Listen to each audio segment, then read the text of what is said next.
High viewers, welcome to Bong Delish. আশা করি তোমরা সবাই খুব ভালো আছো। আজ তোমাদের জন্য আরও একটা সুন্দর রেসিপি নিয়ে এসেছি, রসপুলি। আমাদের এই রসপুলির রেসিপিটা বানানো খুব ইজি। অবশ্যই তোমরা এই রেসিপিটা বাড়িতে ট্রাই করো, সবার খুব ভালো লাগবে আর খেতে অসাধারণ হয়। তো চলো দেখে নেওয়া যাক আজকে রসপুলি বানাতে কি কি লাগছে। প্রথমে নিয়ে নিয়েছি সুজি 100 গ্রাম, চিনি 150 গ্রাম। আমরা 100 গ্রাম সুজির জন্য 150 গ্রাম চিনি নিয়েছি। আর লাগছে গ্রেট করে রাখা নারকেল 120 গ্রাম। এবার একটা ননস্টিক কড়াইতে লো হিটে একে একে দিয়ে দিচ্ছি সুজি, চিনি আর গ্রেট করে রাখা নারকেল। লো টু মিডিয়াম হিট করে আমাদের একটু নাড়াচাড়া করে নিতে হবে। রসপুলি বানানোর জন্য তোমরা সুজি যতটা নেবে সে অনুযায়ী চিনি আর নারকেলের মাপ কম বেশি নিতে হবে। দেখো পুলির মিক্সচারটা আগের থেকে অনেক সুন্দরভাবে সবকিছু একসাথে মিক্সড হয়ে এসছে। মিক্সচার যখন ভালোভাবে অনেকটা মিশে আসবে, ঠিক যেমন দেখতে পাচ্ছ, তখন দিয়ে দেবো এলাচ গুঁড়ো 1/2 টিস্পুন। এলাচ গুঁড়ো দিয়ে আবার লো টু মিডিয়াম হিটেই আমাদের ভালো করে সবকিছু মিশিয়ে নিতে হবে। দেখো আমাদের পুলির মিক্সচার আগের থেকে অনেকটা হয়ে এসছে, চিনিটাও গলে গেছে আর সুন্দরভাবে সবকিছু একসাথে মিশে এসছে।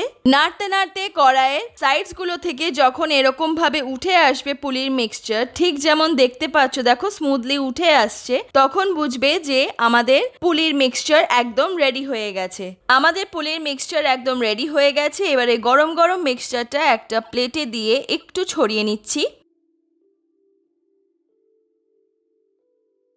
এবার দু হাতে তালুতে ভালো করে ঘি মাখিয়ে নেব, কারণ পুলির মিক্সচার গরম থাকতে থাকতে আমাদের পুলিগুলো রেডি করে নিতে হবে। অল্প একটু মিক্সচার হাতে নিয়ে একটু প্রেস করে নিয়ে হাতের তালুতে হালকা হাতে একটা গোল শেপ দিতে হবে। তারপরে আবার তালুর মাঝখানে হালকা করে একটু লম্বা করে নেব, ঠিক যেমন দেখতে পাচ্ছ।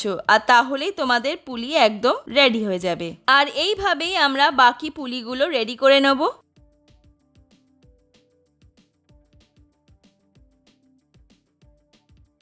আমাদের এই ইজি আর ডিলিশিয়াস রসপুলির রেসিপিটা অবশ্যই বাড়িতে ট্রাই করো। বাড়িতে যখন সবাইকে বানিয়ে খাওয়াবে, আই এম শিওর সবার খুব খুব ভালো লাগবে।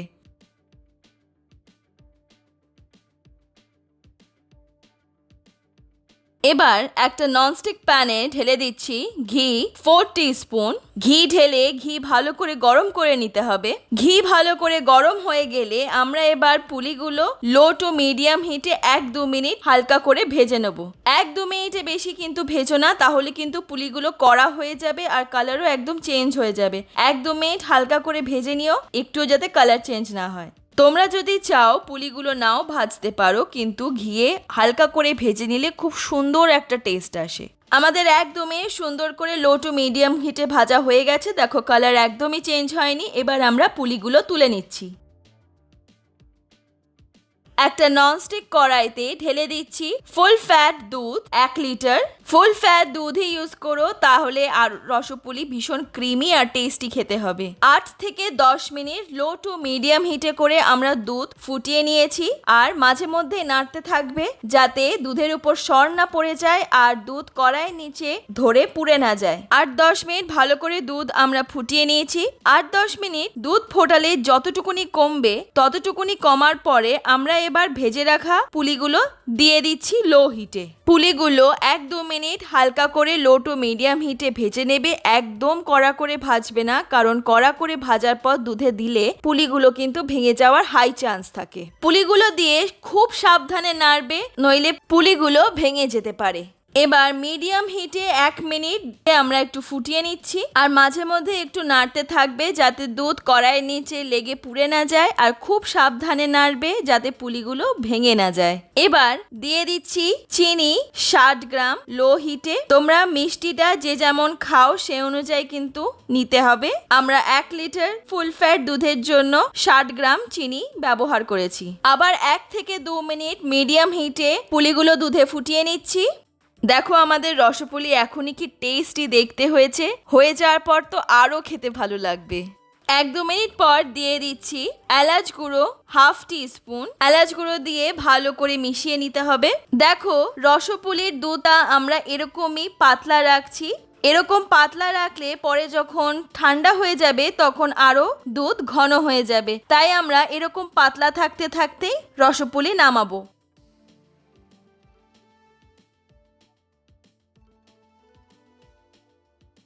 দেখতে পাচ্ছ পুলিগুলো কি সুন্দর দুধের উপর ভেসে উঠছে, তার মানে আমাদের রসপুলি একদম রেডি হয়ে গেছে।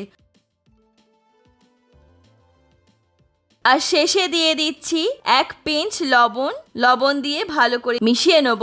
লবণ দিয়ে ভালো করে মিশিয়ে নিয়ে আমরা গ্যাস বন্ধ করে দেবো, আর তাহলেই আমাদের রসপুলি একদম রেডি। আর পুলিগুলো দুধের উপর এরকম যখন ভেসে উঠবে তখনই বুঝবে যে রসপুলি একদম রেডি হয়ে এসছে। দেখো আমাদের রসপুলি দেখতে কি সুন্দর হয়েছে। আমরা ওরকম পাতলা থাকতে থাকতে রসপুলি নামিয়েছিলাম বলে ঠান্ডা হয়ে যাওয়ার পর আমরা যে কনসিস্টেন্সিটা চেয়েছিলাম আসুক সেরকম ঘন হয়ে গেছে। তাই তোমরা ওরকম পাতলা থাকতে থাকতে নামিও, তাহলে এই সুন্দর কনসিস্টেন্সিটা তোমরাও পাবে। আজকের এই সুন্দর ডেলিশিয়াস রসপুলির রেসিপিটা অবশ্যই বাড়িতে ট্রাই করো, সবার খুব ভালো লাগবে, খেতে কিন্তু অসাধারণ হয়। আমাদের আজকের এই রসপুলির রেসিপি যদি তোমাদের ভালো লেগে থাকে নিচে লাইক বাটনটা ক্লিক করে আমাকে কমেন্ট সেকশনে জানিও কেমন লাগলো। আর আমার চ্যানেল অবশ্যই সাবস্ক্রাইব করো, আমি এভরি ওয়েডনেসডে তোমাদের জন্য নতুন নতুন রান্নার রেসিপিস নিয়ে আসবো। আর পাশে থাকা বেল আইকনটা অবশ্যই ক্লিক করো, তাতে আমি নতুন ভিডিও যখনই আপলোড করব তোমাদের নোটিফিকেশনে পৌঁছে যাবে। আর বং ডেলিশের ইনস্টাগ্রাম পেজের লিংক নিচে ডেসক্রিপশন বক্সে দেওয়া আছে, তোমরা ওখানে গিয়ে আমাদের ফলো করতে পারো। সবাই খুব খুব ভালো থেকো, দেখা হচ্ছে তোমাদের সঙ্গে নেক্সট ভিডিওতে। Bye bye.